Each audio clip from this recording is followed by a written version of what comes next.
Entonces, los grupos de eje eran grupos de empleados que tienen en común su exposición a la atención al cliente en situación de conflicto, que operan como un instrumento de investigación, enseñanza y aprendizaje de la relación entre empleado y cliente. Ese ahí está mal.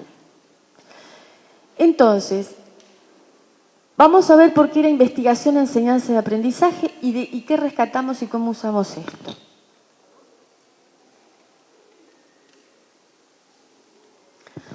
¿Por qué investigación, enseñanza y aprendizaje? Debían construir respuestas ante los clientes, adaptando normativas y buscando conductas con las cuales hacer frente a la situación, que aparte cambiaban, ¿sí?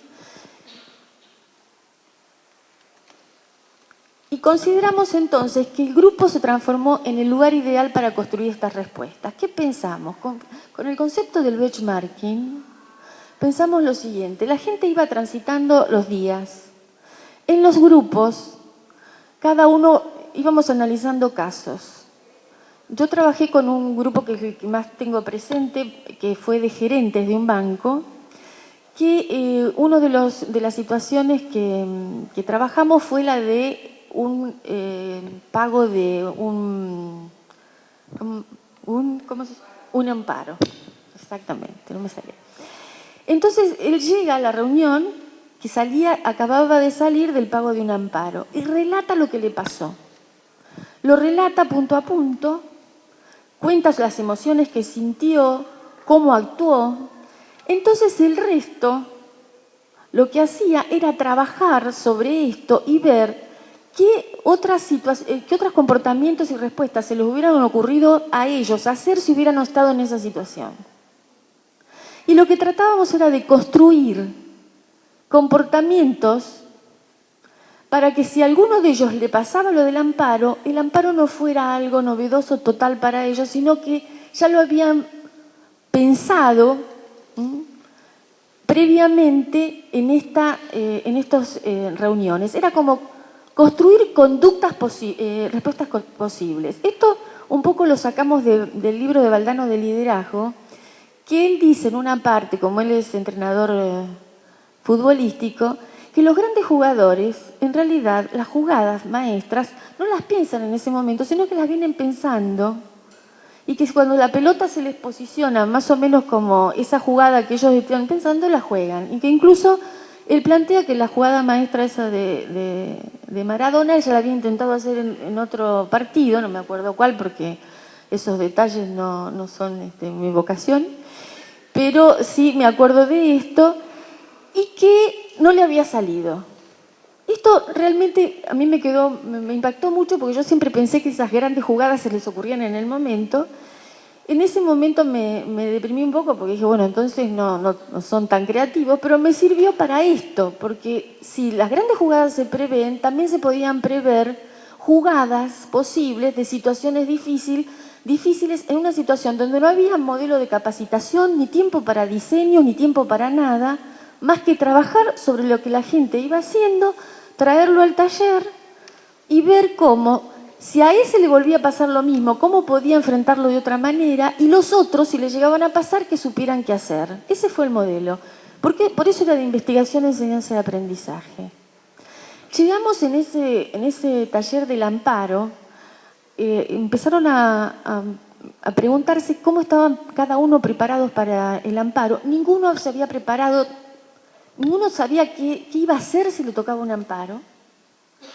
Estaban muy preocupados por el tema de que habían metido presa a una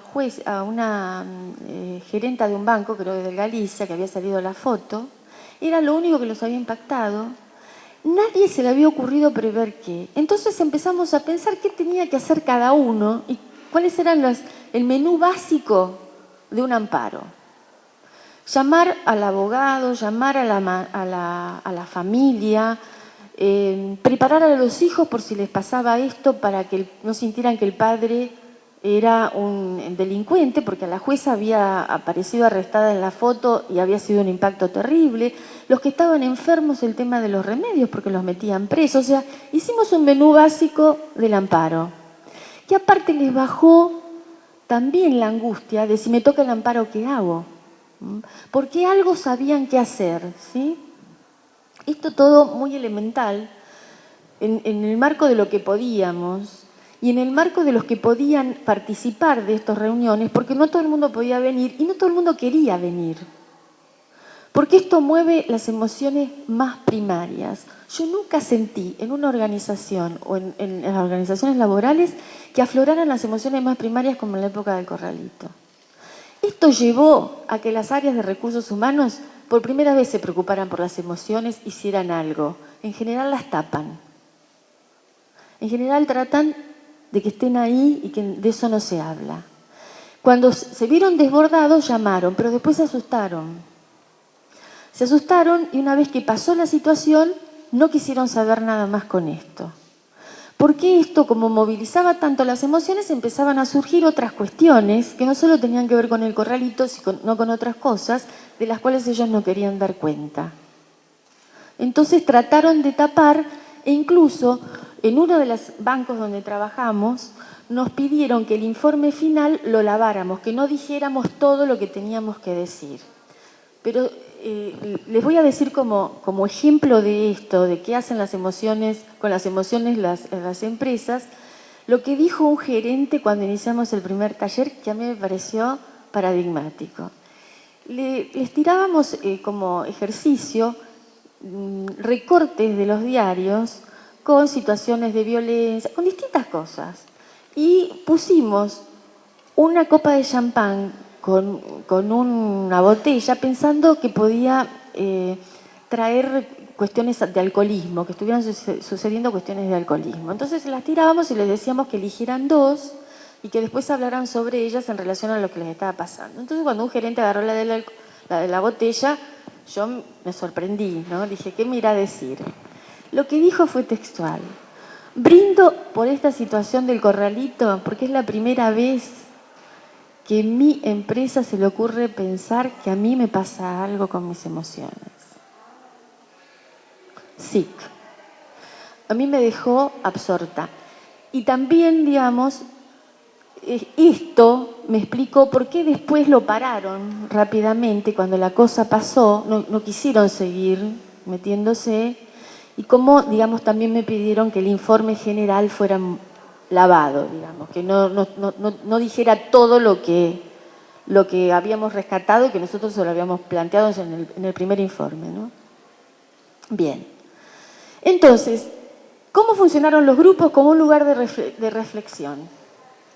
Para encontrar formas de administración de la relación con el cliente, para la creación y administración de conductas preparadas para resolver las nuevas situaciones, para encontrar la forma de control del imprevisto, que era lo que más angustiaba, para lograr mantener el eje en el manejo de las emociones y bajar el nivel de ansiedad que generan los conflictos. Una de las cuestiones básicas era ayudarlos a no funcionar en espejo, a no ser autorreferentes, a no sentir que los ataques eran contra ellos, sino contra una institución que los estaba traicionando, hasta con una institución que no solo la bancaria, yo creo que la institución Estado los estaba traicionando.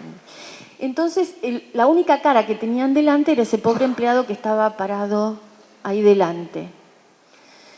De las empresas, de los dos bancos donde trabajamos, el lugar menos conflictivo, esto es para los que trabajan con trabajo en equipo, es un dato muy importante. De todos los talleres que hicimos, que fueron muchos, en el único lugar donde realmente se manejaban bien y no habían tenido problemas, era una unidad de negocios de uno de los bancos del interior que siempre trabajó con trabajo en equipo, que eran un equipo de trabajo. Digamos, cómo el trabajar en equipo les permitió afrontar una situación de crisis tan grave. Realmente era pasar el limpio quién trabajaba en equipo y quién no. Esta gente que trabajaba en equipo hacía mucho tiempo encontró los recursos para poder enfrentar el afuera porque estaban fuertes adentro. Al punto que entonces en vez de enseñarles nosotros, les preguntábamos cómo habían hecho, o sea, para aprender de ellos.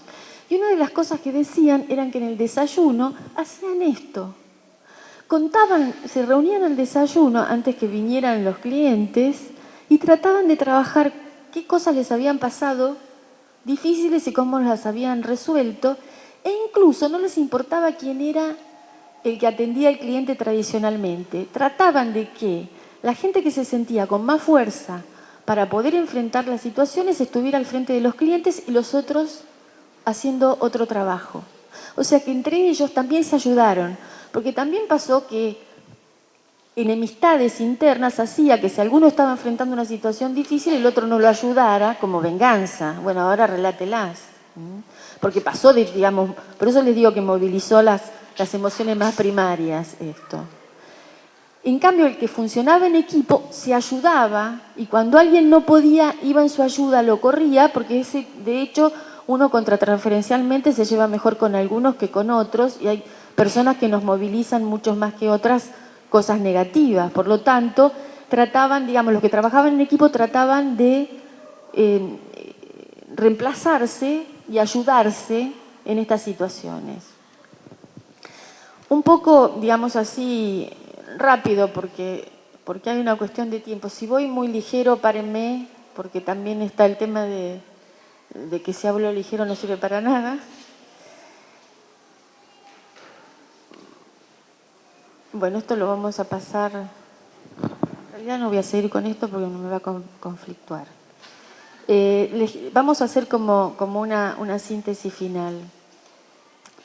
La metodología un poco ya se las conté, cómo trabajábamos. Trabajábamos con la unidad de negocios de una sucursal completa o con empleados de un mismo nivel como eran los gerentes. En algunas organizaciones quisieron que el gerente estuviera en las reuniones del equipo completo, en otras no, por eso trabajamos en unas con el gerente incluido y en otras con los gerentes por separado.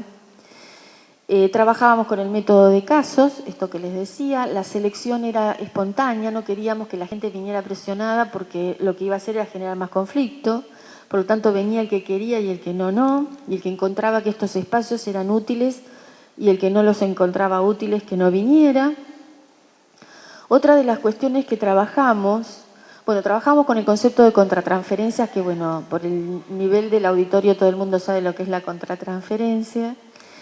Y con el concepto, otro concepto que trabajamos es el de flash, que es un concepto que maneja el grupo Balin y que ellos le llaman el flash una identificación empática transitoria.